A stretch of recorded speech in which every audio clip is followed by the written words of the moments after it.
So we do have a guest speaker today, Rasheshwara Madhava Prabhu from Toronto. Welcome, Prabhu. ISKCON Calgary welcomes you, Prabhu. Hare Krishna. Thank you, everyone. Over to you, Prabhu. So now the floor is on to you now. You can You start. can hear me? Yes, we can hear you, Prabhu. Thank you. Okay. Okay, everyone. Thank you. So we'll just start off. So we're going to be reading from Bhagavad Gita 10.1. Om Namo Bhagavate Vasudevaya. Om Namo Bhagavate Vasudevaya. Om Namo Bhagavate Vasudevaya. So we're reading from chapter 10, text number 1. So if people have Bhagavad Gita, they can just they can go ahead and turn to that verse. So 10.1 reads, Shri Bhagavan Uvacha, Bhuya eva mahabaho, Shrinu me paramam vacha, Yat te aham priyamanaya, Vaksyami hita kamyaya. Translation, the Supreme Personality of Godhead said, Listen again, O mighty armed Arjuna, because you are my dear friend, for your benefit I shall speak to you further, giving knowledge that is better than what I have already explained. Purport. The word Bhagwan is explained thus by Parashara Muni, one who is full in 6 opulences, who has full strength, full fame, wealth, knowledge, beauty, and renunciation is Bhagavan, or the Supreme Personality of Godhead. While Krishna was present on this earth, he displayed all 6 opulences. Therefore, great sages like Parashar Muni have all accepted Krishna as a Supreme Personality of Godhead. Now Krishna is instructing Arjuna in more confidential knowledge of his opulences and his work.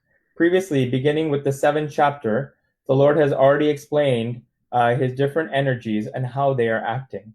Now in this chapter, he explains his specific opulences to Arjuna. In the previous chapter, he has clearly explained his different energies to establish devotion in firm conviction. Again, in this chapter, he tells Arjuna about his manifestations and various opulences. The more one hears about Supreme God, the more one becomes fixed in devotional service. One should always hear about the Lord in the association of devotees. That will enhance one's devotional service. Discourses in the society of devotees can take place only among those who are really anxious to be in Krishna consciousness. Others that cannot take part in such discourses. The Lord clearly tells Arjuna that because Arjuna is very dear to him, for his benefit, such discourses are taking place. Om Gyantimirandasya Gyananjana Shalakaya Chaksu Unmetam Yena Tasmai Shri Gurave Namaha Shri Chaitanya Manobhistam Stapitam Yena Bhutale Swayarupa Karamayam Dadanti Swapadantikam Vandeham Shri Guru Shri Uraparakamalam Shri Gurun Vaishnavamscha Shri Rupam Sagrajatam Sahagana Rugnat Anvitam Tam Sajivam Sadvaitam Sadutam Parijana Sahitam Krishna De Chaitanya Devam Shri Radha Krishna Padan Sahagana Lalitam Shri Vishak Anvitam Sha He Krishna Karuna Sindhu Dinabandhu Jagapate Gopesha Gopika Kanta Radha Kanta Namosute Tapta Kanshna Gaurangi Radhe Vrindaneshwari Vrishabhanu Sute Devi Pranamami Hari Priye Vanchakalpatarubhyascha kripa sunda evacha patitanam pavanebhyo vaishnavebhyo namo namaha. Jai Shri Krishna Chaitanya Prabhu Nityananda Shri Advaita Gadharar Shivasari Gaura Bhakta Vrinda. Hare Krishna Krishna Krishna Hare Hare Hare Rama Rama Rama Hare Hare. So thank you everyone for joining us today, and I'm here in Toronto. It's a tremendous honor to be able to have a chance to speak. So thank you for the invitation. And before we get started, I would just like to request just blessings from all the senior devotees, our gurus, and our parampara, that we can speak something that is beneficial for everyone, and also that will be purifying for myself. And on this particular occasion, it will also ask for blessings from all the mothers. So again, as Prabhu mentioned before, this is Mother's Day. And it's a tremendous, great opportunity to be able to glorify the Gita because Sri Radha and Sri Krishna are our original mother and father. So for those of you, many may not know, but this is my favorite text. So it's really a great joy for me to be able to chance to speak a little bit. And so I'll just start off by saying that I've been very fortunate. I think most people have read the profile a little bit about me, but I'm very fortunate that I've had a chance to study for quite a long time. Right now I practice medicine, specifically pediatrics, and my studies took me to all different parts of the world. And so throughout those many years of traveling, I've had a chance to really try to, in different settings, different challenges, different circumstances, assimilate the teachings of bhakti as best as possible. There's so much to be done. And so my real interest is trying to share this amazing knowledge with others, and particularly try to encourage our younger generation of practicing devotees and non-devotees alike. So I would first like to just tell you a little bit about my spiritual journey. I must thank also my mother, because she is, as everyone would know, as the first guru, so the one who introduces one to the path of bhakti. And my journey to bhakti really began when I was a child, and my mom used to watch the Mahabharata, and I'm sure many families watched B.R. Chopra's Mahabharata back in the 1980s. And so that was my good fortune that I got to also watch that. Now, the thing with me was that I've come from a Gujarati family, but I didn't know how to speak Hindi, and it was only in Hindi. And back then, in the 80s, there was no subtitles. So I used to sit there and I used to ask my mom every single word that used to be spoken. I used to ask her to translate it in English so I could understand. And so you can imagine the Mahabharata is not a short film. So every time a character would speak, I would basically get her to stop and ask her to translate before moving forward. And so I say that because it was painstaking. I look at it now and thought how much patience and tolerance that took to do that. And this is and I was, in Gujarati, people would know the term chachundro chokro. I was a chachundro chokro. Like, I was just a mischievous kid. And I would probably make noise while we were watching, but I would still ask for this translation, and she did it every time. And so that's really what planted the seed of bhakti for me, was this at a very young age, when I was probably 7 or 8 years old. And the reason why I'm mentioning this specific story is because this really, we'll get into this a little bit more, but this really exemplifies the quality of a mother. And the quality of the mother, they are soft-hearted, so they're compassionate, but not only compassionate, they have tolerance and patience. So these three things, I really want us to all meditate on this quality today, this compassion, this tolerance, this patience that we've all been given at some point in our life, to bring ourselves to where we are. And Prabhupada, he many times referred to this relationship of a child and a mother. And for our understanding of bhakti, it's really Prabhupada would say it's really the purest relationship that we have in this material world, the one that a mother has for a child. Because there's no conditions, there's no motivations, it's completely unselfish. As the Bhagavatam say, it's, ahoitik apritehata, which means it's totally unmotivated, it's unalloyed, and it's continuous, at all times, regardless of what situations happen in our life. And again, also this relationship of mother and child come up because Prabhupada would always often mention that the way we should chant this Maha Mantra Hare Krishna is how?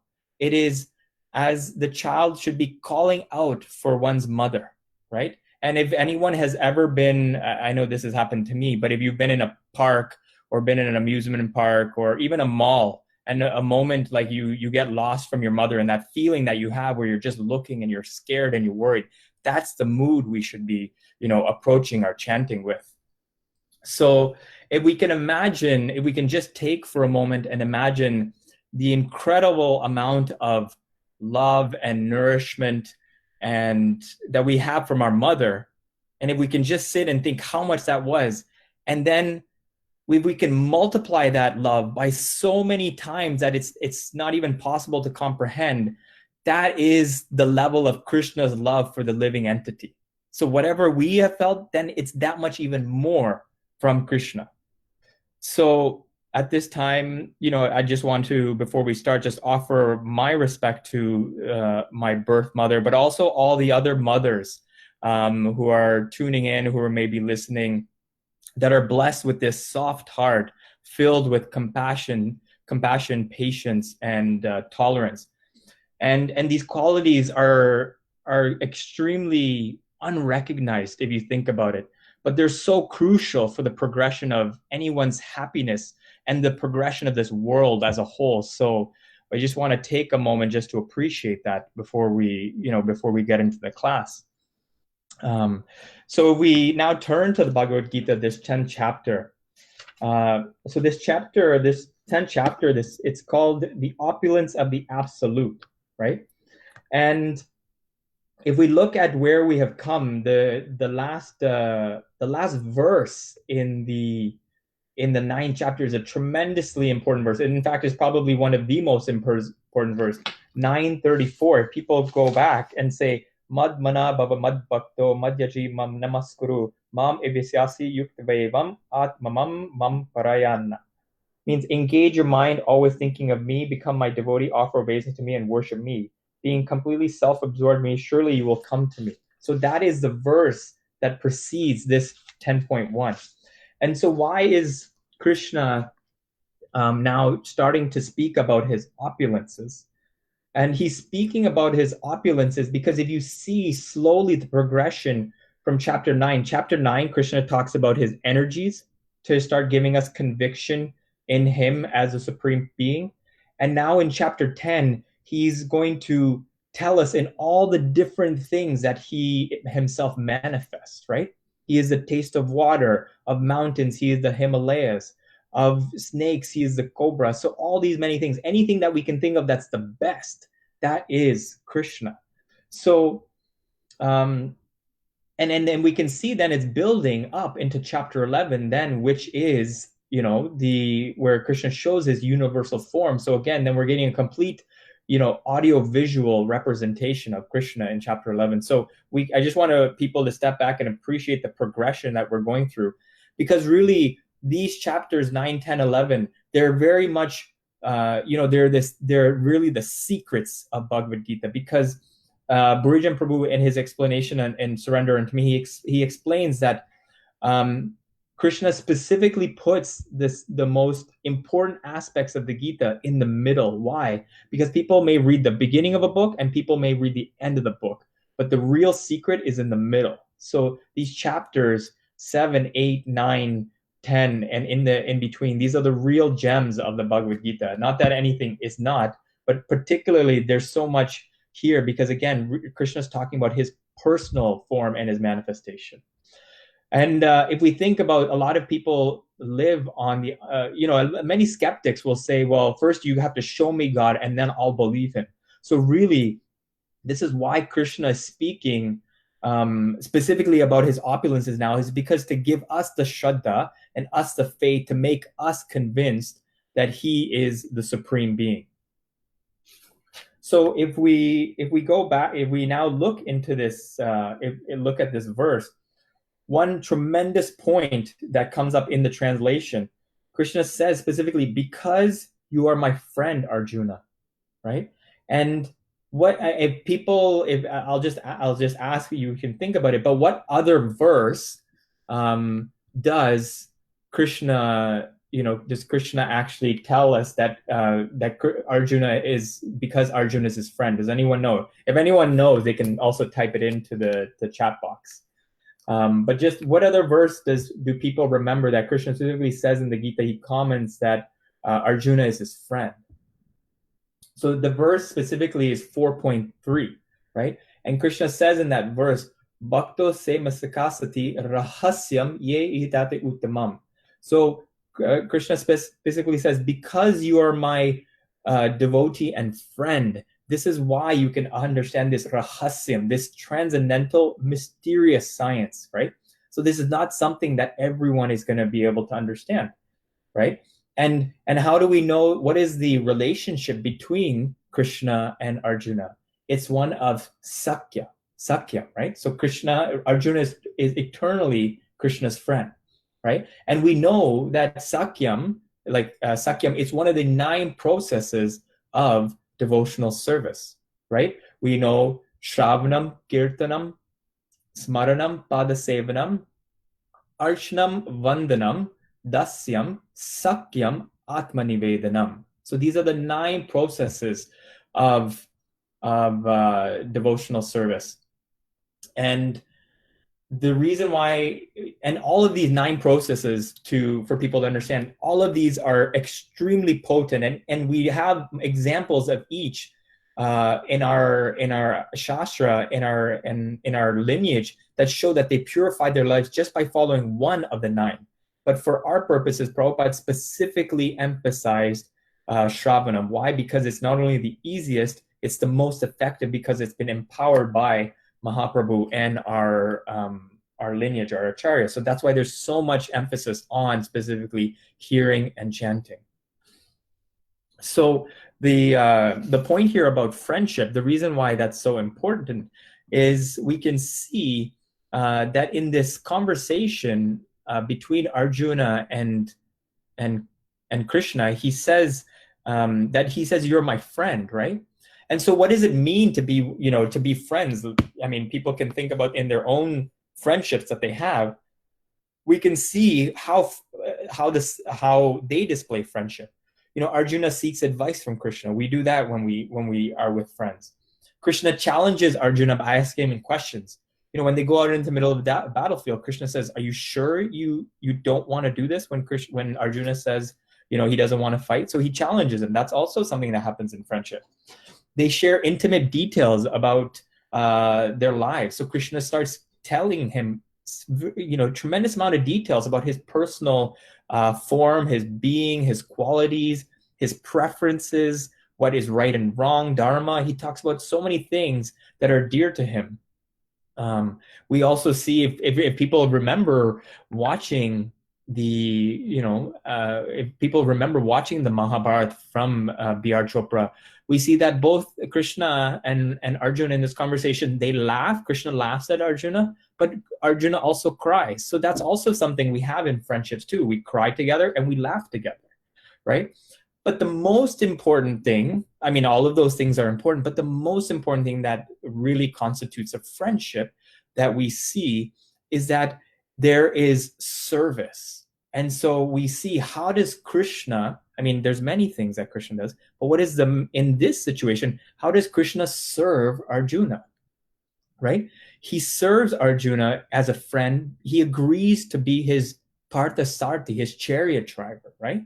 So this is God coming down to the position of a chariot driver, mainly because he's friends with Krishna, right? Or sorry, he's friends with Arjuna. So it's such a sweet thing. And so we see that, the basis, we talked about many things, but the basis for friendship really is service. When two friends come together, we talk, but we also do things to help each other out. Is it not the case? And so, a natural question to ask is, what are we doing in our day-to-day practice or in our day-to-day life? What are we doing to develop our friendship with Krishna? Because once we have a deeply established friendship, then Krishna says all of this knowledge becomes revealed to us, right? And so we see now then, and we'll get back to, this, what service is most dear to Krishna. We'll come back to this. But then we see further, like into the purport now, the word Bhagavan, right? So this word Bhagavan, it means specifically one who is full of all opulence. It has all opulences in full, right? So Bhaga means opulence, and Van means one who possesses the full opulence. And so anyone who claims to be God must be able to display these opulences in full, because as living entities, we have all six of these things to some very minute portion, right? But no person, without being able to display these opulences as Krishna would, can claim to be God. And now, if there's a tremendous class, I recommend everyone to watch it. It's so powerful. But there's a class by Tamal Krishna Maharaj, a famous class given in the, I think, late 80s or early 90s. It's called God, Demigods, and Reincarnation. And in that, this is a famous class given in Fiji. And he asked everybody at the beginning of class, and there's people from different, there's Hindus, there's non-Indians, and he asked everybody in the room, who is their idea, who is their worshipful Lord, who's their God? And everybody, people will say Ganesh, people will say Shiva, some people said Lord Jesus, and one person said Sai Baba, right? And I mean, it's amazing to see this. Tamal Krishna Maharaj took this person to the cleaners for sure, because he said, why, he asked this person, why is Sai Baba God? And the person answered, he said he can produce gold, right? And so, Tamal Krishna Maharaj was kind of poking fun of, he can produce light. And then Tamal Krishna Maharaj said, he's like, but the people at the Electric Bureau, they're also producing light. And so finally, then Tamal Krishna Maharaj said, he says, has he cured the disease called death, right?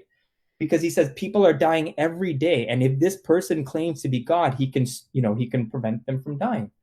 And so obviously that person didn't have anything to say about that, because ultimately we look at these six opulences, one who is full of, has full opulence of strength. They're not going to be fallible to the material energy, and their body is not material, so they cannot pass away, right?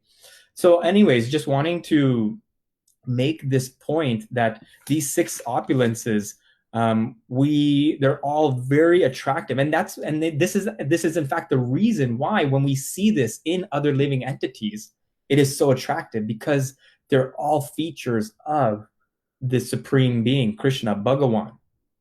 And so the point to take away here is that whenever we are attracted to one of these six qualities, whether it be fame, knowledge, beauty, wealth, strength, renunciation, if we're attracted to any of these six things in anybody we see or anybody we come across, then we first know that it's only a minute portion, right, to the vast opulence of Krishna. So that's the first thing. And the second thing, that if they have something, it is coming from Krishna. That's the other point to remember.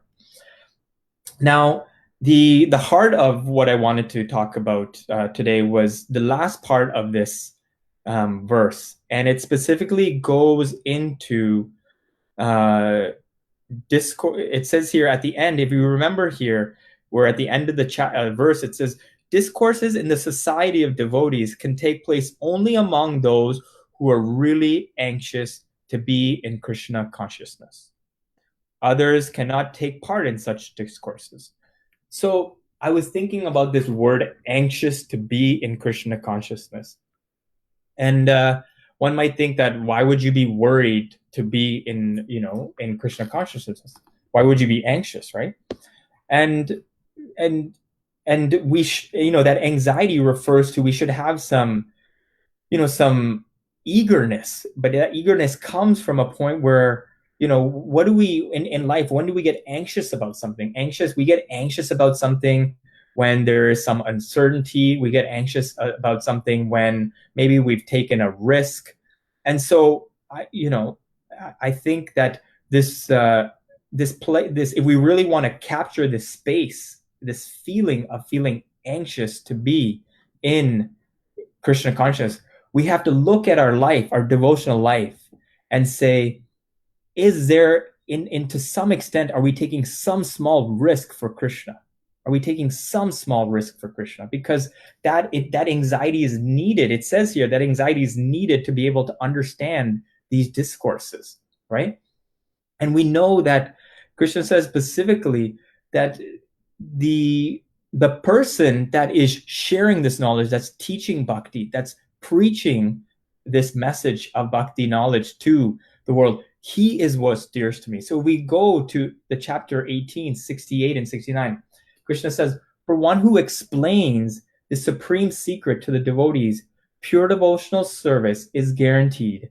And at the end, he will come back to me. There is no servant in this world that is more dear to me than he, nor will there ever be one more dear.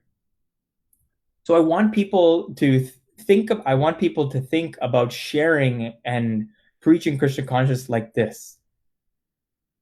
If you're on a team, whether it be a sports team, whether it be you're on a dance, you're on a dance team, or you're doing some sort of competition, what do we do when we're on a team? We practice. Monday to Friday, or however many days a week, you practice. You practice, you practice, you practice. And then what tends to happen on a team, or if you're doing a show, what tends to happen on the weekend? On the weekend, that's when we go and play the game. And we get exhilarated because we challenge ourselves, we play the game, we get enthused. So we should see our bhakti, our practice of bhakti, as when we are chanting, when we are reading, this is like our practice, right? And then when we go out and we share this message, whether it be we give a talk, we meet someone and tell them about bhakti or some aspect of bhakti, when we share this knowledge in some way, when we give out a book, any type of way, when we share this message or preach in some other way, that's like playing the game for us, right? That's like going out and performing. That's taking and practicing, putting into practice everything that we're doing. And then we get the buzz, we feel the high, right? And that's when our spiritual life goes to a completely new level. So I'll ask everyone to ask themselves, how would it feel if you were on a sports team or on a dance team and all you did Monday to Friday, you practiced, and on Saturday and Sunday, you just practice some more, right? That would eventually get boring, right? There's no juice, there's no taste, there's no fun when you're just practicing all the time, right? So please see that this preaching, this sharing, this teaching, that's like giving us exhilaration, that's giving us juice, that's giving us excitement in our spiritual life, right? In the first verse of the Shikshashtakam, it says, Cheto darpanamarjanam bhavamaha, devagni nivarpanam, Shraya Kairava Chandika Vitaranam, Vidya Vadu Jivanam. Vidya Vadu Jivanam. It means that this sharing of Krishna consciousness, this holy name, this bhakti, it is the life of all transcendental knowledge. It is the life of all transcendental knowledge. So if we really are looking, if we're looking to how to add, when we share this transcendental knowledge, we're finally putting the life back into our spiritual life. We're putting the life back in, right? And so we have to see that it's so crucial, Prabhupada, and this is why there's so much emphasis given on trying to share. And I'm not saying that if you're not, out on the front line, that this is, the only way of preaching. Preaching is doing the deity worship. Preaching is making the prasad. Preaching is helping other devotees who are sharing, this knowledge. So there's so many, logistics, right? Even Prabhu, who's helping facilitate this is his contribution to the preaching because he's facilitating for all of us. This is also preaching, right? So what I just want people to appreciate is that this, I don't even guarantee, Mahaprabhu and Prabhupada and all our acharyas guarantee that this is really where our spiritual life will take off. and it will soar to places that we couldn't even dream about. There's things that Krishna arranges for us when we start sharing and preaching this message. And so in our own small way here in Toronto, the way that I like, for me, I'm always trying to rack my brain on how we can do this. And many years ago, we had university preaching. We had bhakti yoga clubs in our universities, and it's kind of, for a little while it's died down. So I've really asked, a small group of devotees and myself, we're really looking to kickstart and restart the sharing of bhakti in the university setting. Because, it was so important to Prabhupada. Prabhupada said this quote. He specifically said this: extend your activities to the university campus, because the younger generation is our future hope. Bamboo, when it is green, can be bent and carved. But when it is yellow and ripe, any attempt to bend, it cracks and breaks. So try seriously to impress upon young hearts, and you will be successful. So I wanted to just, have everyone reflect on this, because one of the ideas that we had is that if anybody in Calgary or Edmonton or anybody tuning in from anywhere wanted to start something at a university, we're willing to, we're willing to help. Something that I see through this COVID-19 situation is that, some of the sanghas, I've been doing sanghas with these younger devotees in Calgary, Anand Madhav, Malvika, Anuttama Prabhu, Aditya Prabhu, Hari. So we've been doing these sanghas, and I've started to see that, if someone was doing a university program in Toronto, why could it not be advertised and promoted to every university across Canada, right? And that all you would have to do is need to tune in online, right? So if we can establish a framework, a club, or some sort of arena or forum by which this could happen, we can have people from all over Canada sharing and sharing, teaching, and trying to inspire. But we could all be doing it from where we are, right? And this is really the great, I think, benediction that's come out of this situation, is that we can use technology to reach a wider group of people. It doesn't have to be the people that just show up in person now, right? So just as we, finish off, I just wanted to share my screen. I'm going to try to just play a video, and we're just going to try to share a small little video that I wanted to see if we could to play. Or Prabhu can play it. If Prabhu has it, he can. You can play play, Prabhu. Okay, you can share and play, and I will give the audio from here.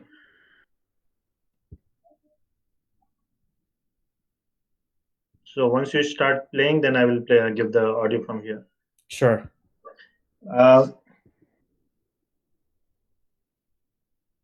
So.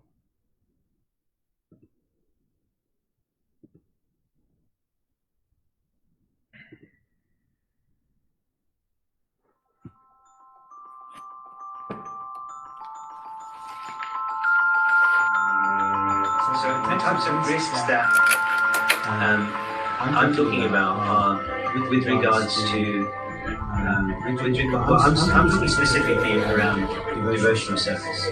In whatever way that you find, and in whatever way, and with a long-term view, to placing Krishna really centrally, and the risks that you require to take to put Krishna in the center, to make Krishna the goal of your life, as opposed to doing this kind of hedged life, where Krishna always is on the periphery. He's there, but he's on the periphery. So when we place Krishna into the center of our lives, that's our mission, that's our goal, that's our purpose. And however we can mold our lives to enable that to happen. So whether that's got to do with career, whether that's got to do with some other devotional service, whatever that may be for you, the risks that enable you to do that.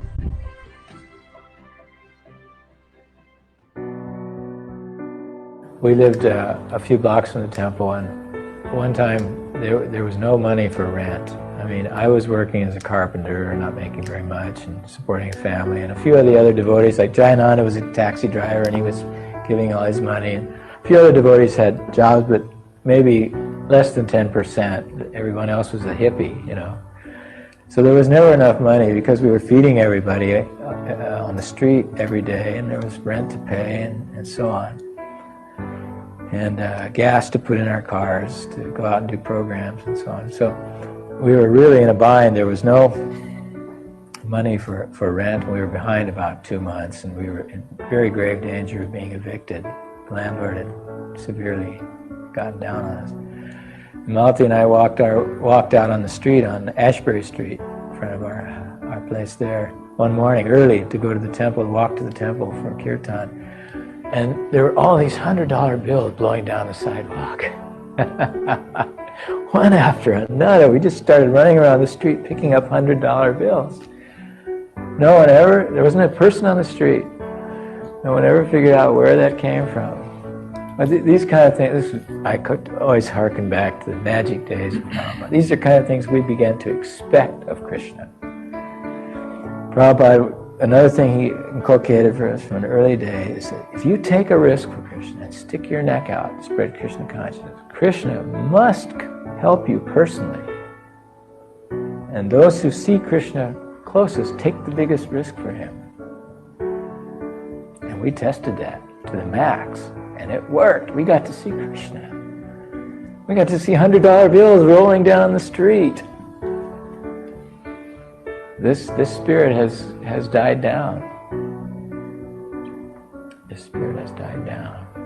We're too comfortable.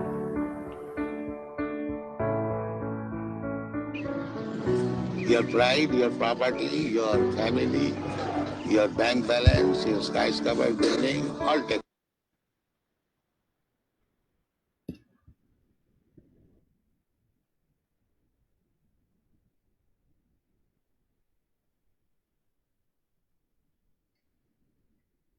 Hare Krishna, can you hear me? Yes, Prabhu, we can hear you. Okay.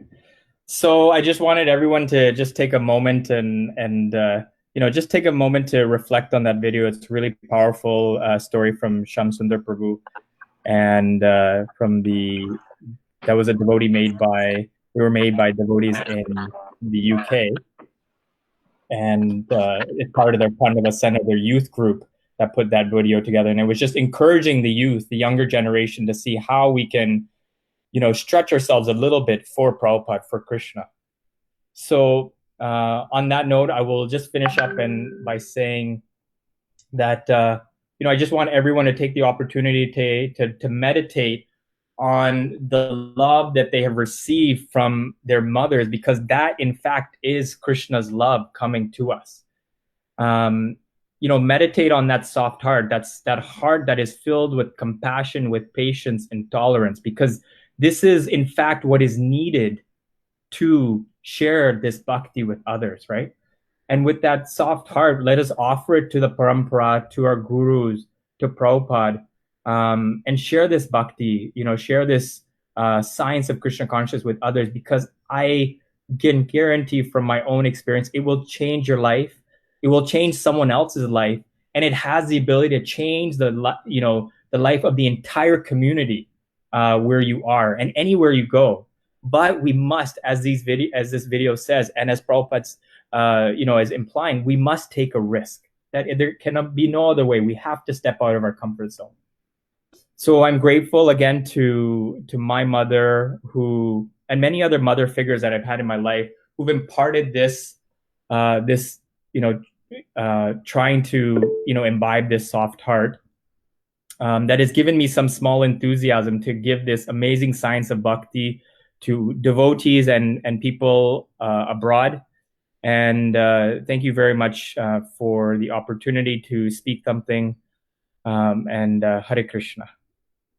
Prabhu, we have a few questions. Sure, Malvika, if you can unmute and ask your question, please. Haribol Prabhu, thank you so much for your wonderful class. I actually had a question. So my question is in regards to, we stress a lot on sort of like our internal sort of development and really focusing in our chanting and our reading, but we also stress on the importance of preaching. So then how do you sort of reconcile the internals and the externals? And where do you find the balance where you're not tipping more so on one end and the other end? Right. So Prabhupada, he made this. There was a devotee that was brought to Prabhupada, and the devotee had, this new person had memorized the entire Gita, and Prabhupada said, please send him to share and preach immediately, because if we, for us to realize a lot of the knowledge, again, you've heard this saying, learn once by doing it ourselves, learn twice by teaching someone else, right? And so this question that you have of balancing, we may say that we only know so little, right? We may only know like one verse, but Prabhupada's, whole mood is, if you know one verse, just share that one verse wherever you're at, at least give that to somebody else who you could potentially help, right? And I know obviously all of us feel we're, disqualified. And in one sense, we are, because we're all relying on the mercy of our gurus. And Prabhupada himself, he says that I'm only able to do all this not by anything I am, but because of the mercy of the guru. So the point is that whatever little we know, start by just, or wherever we're at in our sadhana or whatever, just start, at that point. Look to someone else who may be further along, try to ask, go to them and figure out how they're balancing. I know for myself that, especially for the younger devotees who might be studying, it is really, it can be challenging. A lot of times it can be challenging to balance all the other sides. But I guarantee if you make a list of all the activities that you do in a day, there's always that's a great time to look and say, hey, do I have room for something? And I'm sure there's something in your day that you could possibly either reduce or remove to help insert some time for this. So that's just an exercise that you can go ahead and do to kind of juggle that balance. But my humble suggestion is that from wherever you are, start somewhere. Okay, thank you. Thank you, Prabhu. There is another question. So Mataji is asking how to handle the ego of young devotees who, after reading a few books, assume that they know a lot. So this is, when we come to, when we come to devotional service, we know that there's different levels of devotees.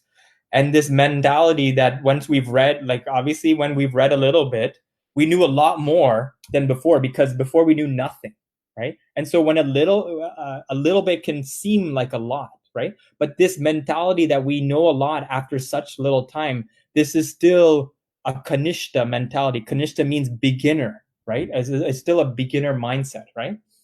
And I mean, Mataji, I'm sure you maybe have been, I'm sure you've probably been practicing for a long time. And I know it's not an easy situation, but if I think, to me, the honest, sincere way of trying to deal with devotees who are in this situation is that either we can, if we know some senior that is close to them, to give them some feedback, right? Or if we ourselves if we cultivate a relationship with them, then to also give them some honest feedback, because I think that's very important for younger devotees, especially when we're in this generation of millennials, me too. It's all about, kind of me. And, there's still, this mindset needs to be checked, right? And it requires some honesty. But I really think that if we are coming from a place where we're looking to help that person individually, I think the best place to start with what our intention is. And if we come from a good place and try to, either through somebody else or ourselves try to help, then I think that is going to be the best approach to rectify whatever behavior we're seeing. So that's my short answer to this. But it's a very good question that could take some time. Thank you, Prabhu. There is another question, and the question says, how to remain humble in this journey? How to remain humble in this journey. So I think the first if we go to the this is a good question, because if in the second verse, if someone flips the page in this Gita 10.2, Krishna is pretty much saying, I was going to talk about it, but I didn't. But if we go to 10.2, Krishna says that neither hosts of demigods nor great sages know my origin or opulences, for in every respect I am the source of all the demigods and sages. So Krishna is saying that not even the demigods know all of my opulences.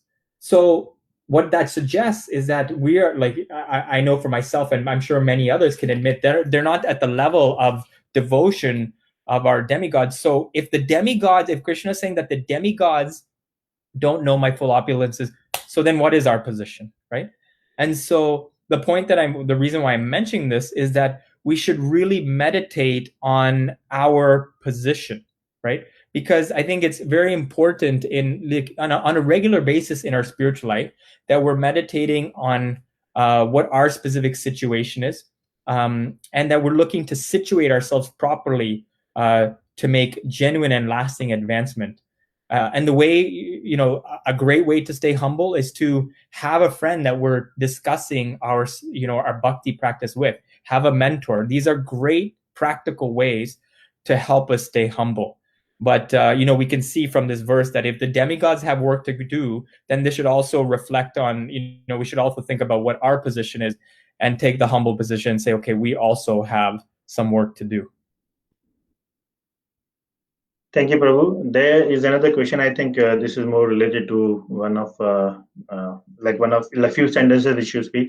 So Mataji is asking, what are the different type of devotional services and what are different types of preaching? Oh, okay. I think you did mention. Yeah. So remember, we earlier spoke about the 9 processes of devotional service, right? And so I talked about those 9 processes, right? And we said that the first 2 was Shravanam Kirtanam, right? So hearing, and this is exemplified by Maharaj Parikshit. He heard for 7 days continuously Srimad Bhagavatam without even for fasting straight for 7 days. He heard chanting Kirtanam. So Sukadev Goswami is our guru in terms of Kirtanam. He spoke the Bhagavatam to Maharaj Parikshit.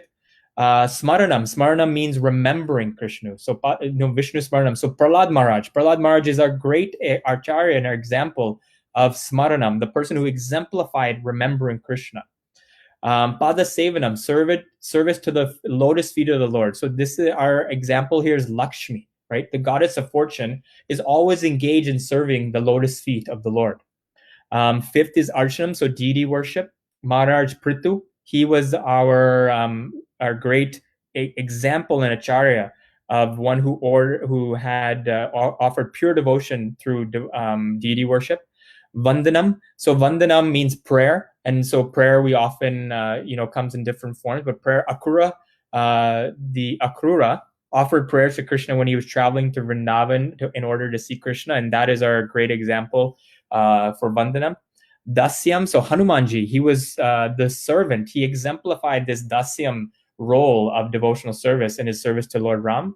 Sakyam, we talked about Arjuna. And Atma Nivedanam, this is Bali Maharaj. Bali Maharaj surrendered everything. He says, lastly, you put your foot on my head. I offer everything. Right? So these are the 9 processes of bhakti, and different types of preaching. That's a very big question. What you guys are doing in Calgary, this could also be said where you're doing the different cooking classes. That's a way of sharing and preaching, because we're taking one of the 4 critical principles of bhakti, vegetarianism, and we're displaying that. The another type of preaching could be where we like what we're trying to do here. Most commonly, people know about book distribution. So the third aspect of preaching that we can talk about is going to preach out. People go preach out in corporate world. People preach at share in university. So we go out and give talks. People who give classes in the temple, That's also a type of preaching. But even when you're at, even like we do preaching at work too. When I'm at the hospital, we teach people. People are usually interested in the food that I eat, so I tell them a little bit about that. People are generally interested in when I tell them I do yoga, so we tell them a little bit about that. So even when we're talking about our lifestyle as devotees, that's also preaching, right? So again, it's a very big question, but there's so many creative ways which we can integrate the teachings of Prabhupada and Mahaprabhu if we just use our buddhi, our intelligence. Definitely Krishna sends so many ideas. Thank you, Prabhu. If anyone has any more question, please let me know. In the meantime, I will request our temple president Atmaram Prabhu to come online and say a few words to Prabhuji. Atmaram Prabhu. Hare Krishna, Atmaram Prabhu. Hare Krishna Prabhu. Please accept my obeisances. Hare Krishna Prabhupada. Prabhu, thank you so much for giving us such a nice class. Thank you so much for coming over for the nice preaching. We really appreciate you for helping us out. Yeah, no, thank you for giving me the opportunity. You have wonderful young devotees. I've been getting to know them over the last 2 years by doing some sanghas, and they have so much talent and so much capability.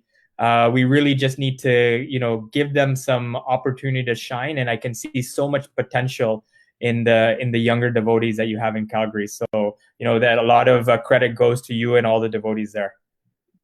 Thank you, Prabhu. Thank you so much once again for coming over and helping us out. Hare Krishna. Hare Krishna.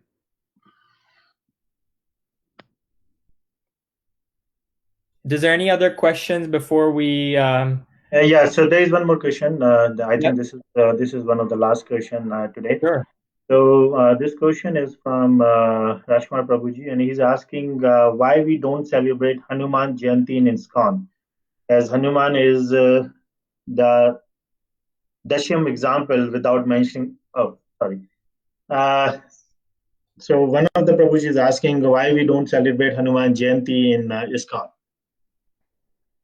So I mean, I don't. I know, like when I know here in.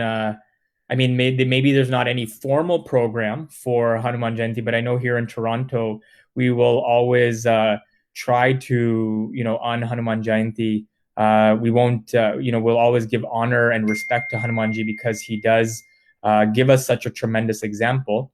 I don't know the details around specifically that festival, but if we look at Hanuman Jayanti, then we could look at many other, devas and demigods, worship that are also missing. So I think if we choose one, like Hanumanji, then there would be so many others, like, whether it be Shivratri or many other festivals for different other devas and demigods that we would also have to include. And Prabhupada was just very, he was very focused and he was very strict on just giving the center limelight to Krishna. So that's all I can speak on that point for now. Thank you so much, Prabhu. There are no more questions. We really thank you for coming online and giving us a nice lecture. Okay. Yeah, no, and thank you, Prabhu, for arranging all this. I really appreciate it. It was really nice meeting you. And if there's anything, if any of the devotees, want to get in touch with me, Malvika, Anand Madhava, and Anutma Prabhu, they all have a way of reaching me. So I'm happy to answer any more questions or discuss anything else, anything related to, life or career or anything else like that. I think it's important that we encourage our younger devotees and support them in any way we can. So I'm here for as best as I can. I'll try my best. Thank you, Prabhu. Hare Krishna.